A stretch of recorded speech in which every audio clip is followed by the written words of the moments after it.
वाह, क्या आईपीओ है।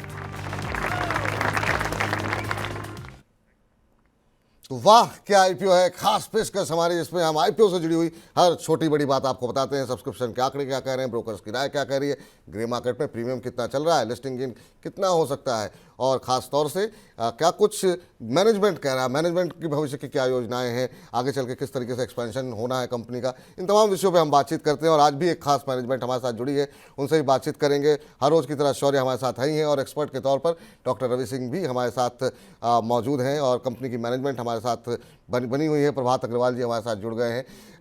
चल पहले तो बहुत बहुत स्वागत है आपका और बहुत बहुत शुभकामनाएं हमारी तरफ से आपके आईपीओ को लेकर के। जी चलिए सर, आपके पास आते हैं, सवाल जवाब का सिलसिला शुरू करते हैं। शायद आपका म्यूट है सर, तो ताकि आपका तब तक अपना म्यूट ऑन कर दीजिए, जी जी अनम्यूट जी, कर बहुत बहुत धन्यवाद इस शो पे बुलाने के लिए। थैंक यू सर, बहुत बहुत धन्यवाद आपका आने के लिए। और जरा पहले शौर्य से समझ लेते हैं आपकी कंपनी किस तरह के कार्यक्षेत्र में है, क्या काम कर रही है, और उसके बाद फिर आपसे बातचीत करते हैं। शौर्य बताइए। जी, अगर एंटेरो हेल्थ केयर की बात करें, लेटेस्ट सब्सक्रिप्शन के आंकड़े भी 16% ही भरा है, आज दूसरा दिन है, और ग्रे मार्केट में हमने देखा है कमी आते हुए नजर आई, और अब बिल्कुल ऑलमोस्ट 1% से भी कम जो लेटेस्ट आंकड़े उसके हिसाब से ग्रे मार्केट हो चुका है। अगर कंपनी के बिजनेस की बात करें, हेल्थ केयर प्रोडक्ट्स के डिस्ट्रीब्यूशन में काम करती हैं, काफ़ी health care companies, pharma companies के प्रोडक्ट्स को काफ़ी जगह पे बेचती हैं। इनके इंडिया की जानी मानी कंपनी में से एक है, लेकिन कंसर्न एक ये है कि प्रॉफिटेबिलिटी कंपनी में नज़र नहीं आ रही है। सर, ये जो कंसर्न अभी शौर्य ने रेज किया है एक, वो उसको आप किस तरीके से उत्तर देना चाहेंगे उसका? जी जी, देखिए हमारी कंपनी सिर्फ 6 साल पुरानी कंपनी है। 2018 में ये कंपनी शुरू हुई, राइट। तो ये 4-5 सालों में हम लोग ने इतना बड़ा बिजनेस क्रिएट किया। आप देखेंगे तो लास्ट ईयर हमारी रेवेन्यू 3,300 करोड़ थी, और इस साल first 6 months of the year में रेवेन्यू करीब 1,900 करोड़ के करीब है, राइट। और हमारे 81,500 रिटेल फार्मेसीज हमारे कस्टमर हैं, 3,500 हॉस्पिटल कस्टमर्स हैं, 1,900 प्लस फार्मास्यूटिकल कंपनियों के साथ हम लोग काम करते हैं। 77 वेयर हाउसेज अक्रॉस इंडिया है, जहां से इंडिया के 500 डिस्ट्रिक्ट्स में प्रोडक्ट सप्लाई होता है, राइट।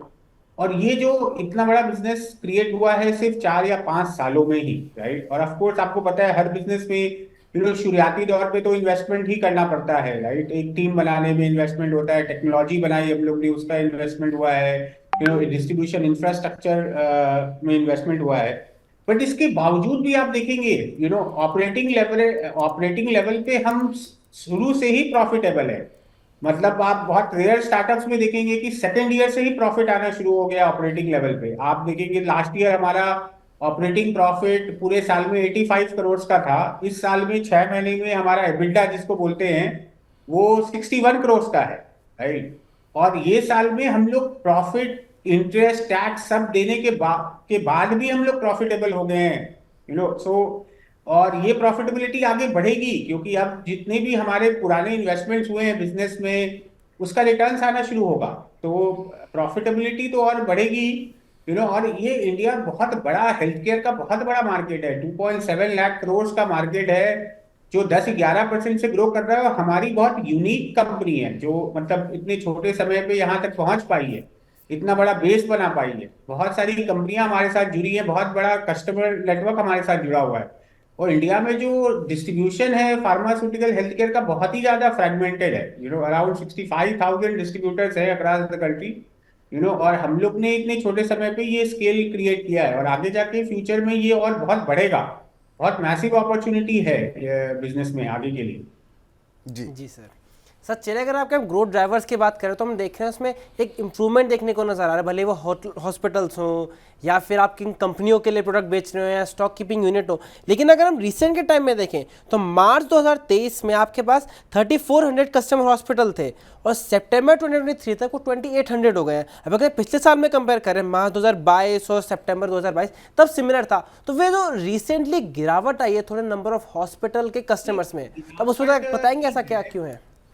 एक्चुअली पूरे साल का आप 6 महीने से कंपेयर नहीं कर सकते। अगर आप 6 महीने से 6 महीने से कंपेयर करेंगे तो बहुत ग्रोथ है उसमें, राइट। लास्ट ईयर के 6 महीने और इस साल के 6 महीने से कंपेयर करेंगे तो बहुत ग्रोथ है, क्योंकि कस्टमर तो क्या पूरे साल भर बाई करता है, एक ही कस्टमर कंटिन्यूअसली भी बाई करता है, राइट। आप देखेंगे हमारे first 6 months of the year में भी 20% ग्रोथ है रेवेन्यू में जी ये साल। तो गिरावट कहीं भी नहीं है, बिजनेस ग्रो ही कर रहा है। आप देखेंगे तो लास्ट 3 साल का हमारा एनुअल ग्रोथ रेट ही 36% के ऊपर है। जी मार्केट में एक्सट्रीमली कॉम्पिटिटिव मार्केट में हम 36% से ग्रो किया। हमारा लास्ट 3 साल में आप देखेंगे तो customer base more than double हो चुका है। ऑलमोस्ट हिंदुस्तान में अगर 9 लाख रिटेल फार्मेसीज हैं तो ऑलमोस्ट 1 आउट ऑफ 10, 10 में से एक फार्मेसी हम लोग से खरीद रहा है। और ये एक बहुत बड़ा वैलिडेशन है कि इतने छोटे समय पे इतना बड़ा कस्टमर नेटवर्क बनाया हमने। जी आगे चल के कोई एक्विजिशन भी प्लान कर रहे हैं क्या सर एक्सपेंशन के लिए? जी जी, एक्विजिशन तो हमारा एक normal way to grow in enter into new markets है। हमने लास्ट 5 सालों में 34 एक्विजिशंस किए हैं और 17 टर्म शीट्स तो हमने अभी साइन करके रखी है, जो डॉक्यूमेंट में भी बताया है, राइट, आरएचपी में। तो नेचुरली वंस ये आईपीओ प्रोसीड जैसे ही अपने इसमें आएगा कंपनी में, जी वो नेचुरली हम लोग उसको काफी एक्विजिशन के लिए भी यूज करेंगे। ठीक। और ऑलरेडी आइडेंटिफाइड अपॉर्चुनिटीज हैं जो हम लोग को बस आईपीओ प्रोसीज के बाद इंप्लीमेंट करना है। जी सर, जो फार्मा डिस्ट्रीब्यूशन मार्केट है काफ़ी ज़्यादा फ्रेगमेंटेड है, लोकल लेवल पे काफ़ी प्लेयर है, 65,000 डिस्ट्रीब्यूटर्स है, लेकिन आप ये अपना इंटीग्रेट कर रहे हैं, सबको कंसोलिडेट कर रहे हैं, आपने प्लेटफॉर्म में बनाया है, तो उस तरह से आपको क्या एडवांटेज मिल रहा है और आप अपना आपको कॉम्पिटिशन डिस्टिंग्विश कैसे कर रहे हैं? देखिए, हमारा सबसे बड़ा यूएसपी जो है कस्टमर के पॉइंट ऑफ व्यू से हमारा रेंज है।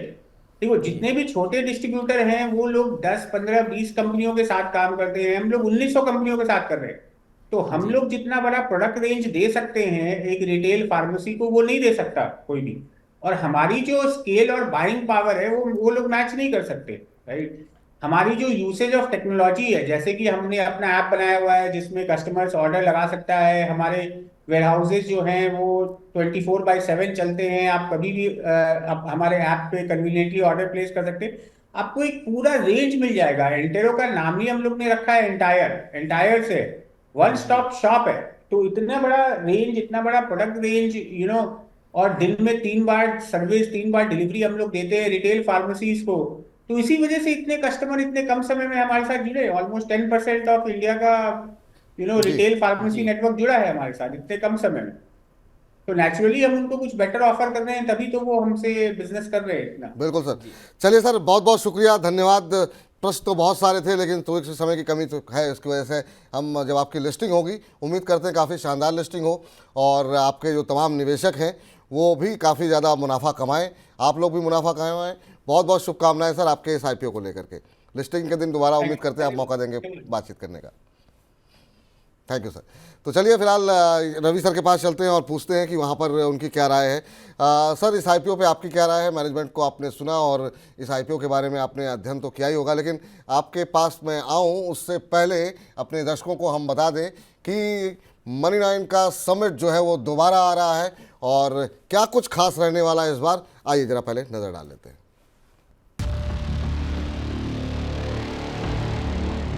सबको आर्थिक सुरक्षा की आशा, अच्छे जीवन की अभिलाषा कैसे होगी पूरी? क्या हुआ, क्या है जरूरी? पैसे की दुनिया के दिग्गज बताएंगे राह।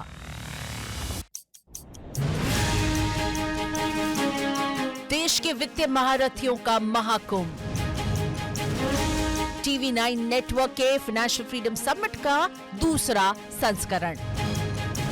सवाल आपके, मंच हमारा। मुंबई में 14 फरवरी को। तैयार हैं आप? 14 फरवरी 2024 दिन भर मनी9 के साथ बने रहिए। मुंबई में हैं और आप आना चाह रहे हैं तो रजिस्ट्रेशन के लिए तरीका बहुत आसान है। आपको बस मनी9 की वेबसाइट पर जाना है, सभी भाषाओं पर आपको बता दें, जो है कॉन्क्लेव पे जाकर के आप अपने आप को रजिस्टर कर सकते हैं। तो मनी9 की वेबसाइट पर ज़रूर आ जाइए और वहाँ जाकर के अपने आप को रजिस्टर कीजिए और मुलाकात करते हैं मुंबई के अंदर 14 फरवरी को। और डिटेल में बातचीत आपको लगातार कई कार्यक्रमों में आपको मिलती रहेगी। लेकिन रवि सर, ये आपसे जानना चाहेंगे, इस आईपीओ पे आपकी राय? देखिए, बड़ी दुविधा सी है क्योंकि मार्केट में एक करेक्शन है और करेक्शन जब होता है तो मुझे लगता है कि मौका होता है, और खास तौर से जब इस तरीके की कोई एफएमसीजी या फिर मेडिकल की कंपनी आ रही हो तो बड़ा फायदा होता है। लेकिन थोड़ा वैल्यूएशन कंसर्न तो जरूर है। और एक चीज जो सबसे इंपॉर्टेंट है कि 1600 करोड़ रुपए कंपनी के जुटाने की जो जरूरत है, उसमें उनका थोड़ा क्लियरिटी में अगर आप क्वेश्चन पूछ लेते तो अच्छा होता कि जो बोरोइंग उनकी बढ़ी है 100 सवा 100 करोड़ से बढ़कर 400 करोड़ के पार हो गई है, क्या वो कहीं ऐसा तो नहीं वो रीपे करने के लिए जाएंगे, ये थोड़ा क्लियरिटी नहीं मिल पाई। और दूसरा प्रॉफिटेबिलिटी मार्जिन कितना है वो भी बहुत ज्यादा क्लेरिफाई नहीं हो पाया। तो मुझे लगता है कि शेयर का प्राइस का जो रेंज है वो हमारे रेंज के हिसाब से थोड़ा सा हायर बैंड पे है। तो और मार्केट भी इस समय थोड़ी दुविधा में है, तो मुझे लगता है कि थोड़ा अगर आप इसको अवॉइड करेंगे तो कुछ बहुत मिस नहीं कर देंगे। खुलने के बाद एक बार को अगर जैसा आपने कहा कि मैनेजमेंट को लेकर आएंगे, स्थिति कैसी होगी, तब शायद निवेश की रणनीति बनाई जा सकती है। तो अभी थोड़ा सा यहाँ पर हम देख भी रहे हैं कि मतलब अभी तक दूसरा दिन है और उस तरह के सब्सक्रिप्शन के आंकड़े देखने को नहीं मिल रहे हैं, तो प्राइस बैंड को लेकर के, वैल्यूएशन को लेकर के थोड़ी सी आशंकाएं हैं। सॉरी, बाकी एक और आईपीओ के बारे में आपसे जानना चाहेंगे कि जिस तरीके से कल से जो आईपीओ खुल रहा है, क्या कुछ अपडेट वहाँ पर? जी, जो आईपीओ कल से खुल रहा है उसका नाम है विभोर स्टील ट्यूब्स। इसका आईपीओ 13 से 15 फरवरी तक खुलेगा। इसका प्राइस बैंड है 141 से लेकर 151 रुपीज़ का। ऑल्दो मेन बोर्ड का आईपीओ है, लेकिन कंपनी सिर्फ 72.17 करोड़ ही जुटाने को देख रही है, जो पूरा ही फ्रेश इशू है। सर, एक छोटा आईपीओ कल से भी खुल रहा है और क्या यहाँ पर कोई संभावनाएं दिखाई दे रही हैं आपको? 72 करोड़ रुपए कंपनी जुटाने की योजना बना रही है, मेन बोर्ड का आईपीओ है। कोई स्थिति परिस्थिति में इसको अवॉइड करें या फिर बने इसमें निवेश किया जा सकता है? सर देखिए, 130 रुपए का प्राइस बैंड है विभोर स्टील अगर देखते हैं तो। और ओवरऑल मुझे ऐसा लगता है कि थोड़ा सा जो है वो हायर साइड पर ये भी जरूर है, क्योंकि इनकी पूरी की पूरी 90% सप्लाई जिंदल्स को जाती है मार्केट में। रिटेल में सिर्फ 7% की ही सेल ऑफ करते हैं, तो कंसर्न थोड़े से प्राइसेस को लेकर जरूर हो जाते हैं। तो मुझे लगता है अभी मार्केट की कंडीशन को देखते हुए थोड़ा सा यहाँ पर रुकना चाहिए। मेरे हिसाब से अगर नंबर के और जो आंकड़े आएंगे उस पर ज्यादा डिसीजन होगा, लेकिन फिलहाल अभी के हिसाब से थोड़ा रुकना चाहिए। थोड़ा रुकना है, कल खुलेगा तो अभी समय है थोड़ा सा आप लोगों के पास, तो अभी खुलने दीजिए, थोड़ा सा और उस पर डिटेल में भी चर्चा हो जाएगी। ये फिलहाल राय निकल करके आती है। चलिए अगले आईपीओ का रुख करते हैं। और एक आईपीओ जो है आज लिस्ट हुआ है और वहाँ पर जो है इस गिरते बाजार में भी सकारात्मक लिस्टिंग देखने को मिली, अच्छी लिस्टिंग देखने को मिली है। क्या कुछ, और हम मनी लाइन पे जितने हमारे एक्सपर्ट आते हैं उन सभी ने यहाँ पर निवेश की सलाह भी दी थी। तो पार्क होटल की लिस्टिंग कैसी रही शौर्य? जी, अगर आप मार्केट के हालात को हिसाब से देखें तो कहेंगे वाह क्या लिस्टिंग है। वैसे देखें तो वो अच्छी खासी लिस्टिंग है।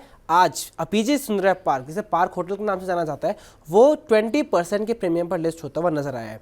इशू प्राइस था 155 रुपीज़ का, एनएससी पर 186 रुपीज़ पर खुला है और आईपीओ के टाइम ऑलमोस्ट 63 टाइम सब्सक्राइब हुआ था और कंपनी ने आईपीओ से 920 करोड़ रुपए जुटाए हैं।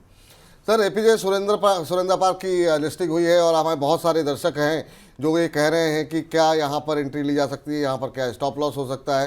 तो लिस्टिंग के दिन बहुत सारे लोग जिनको अलॉटमेंट नहीं होती है वो फिर सेकेंडरी मार्केट में अपना लक जो है वो ट्राई करते हैं। तो बहुत लोगों ने हो सकता है ले लिया हो, बहुत लोग लेना चाह रहे हो। आपकी राय कैसी क्या रहेगी इस समय एपीजे सुरेंद्र पार्क को लेकर के?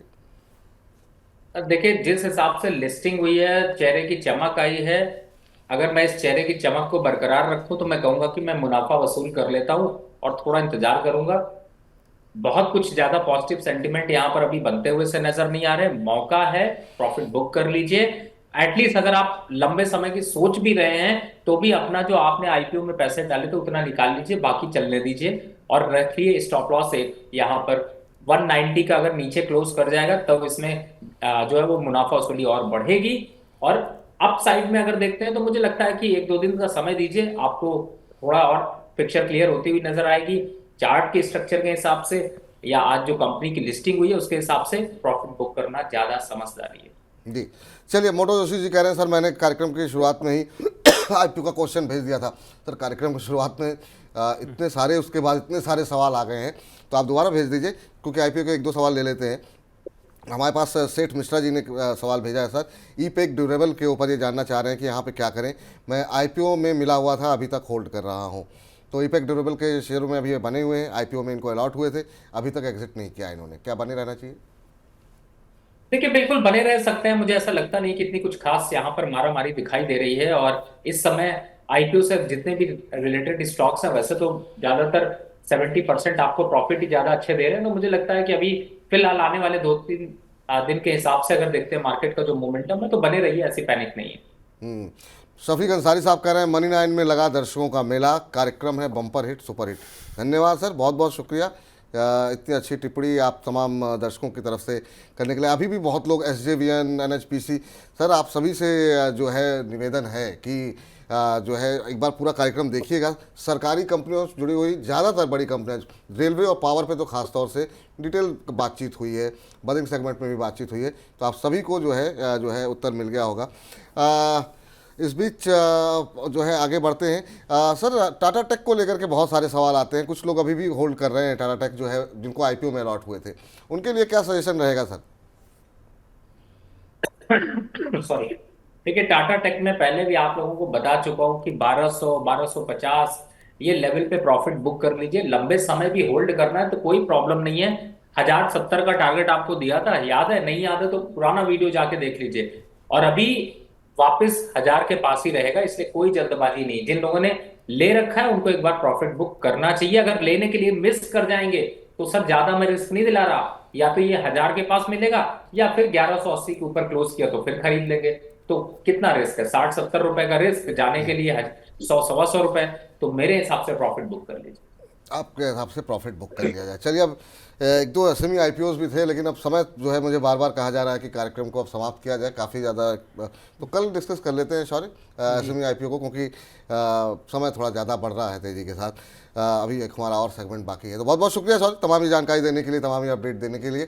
तो फिलहाल वाह क्या IPO है में इतना ही। वाह क्या IPO है।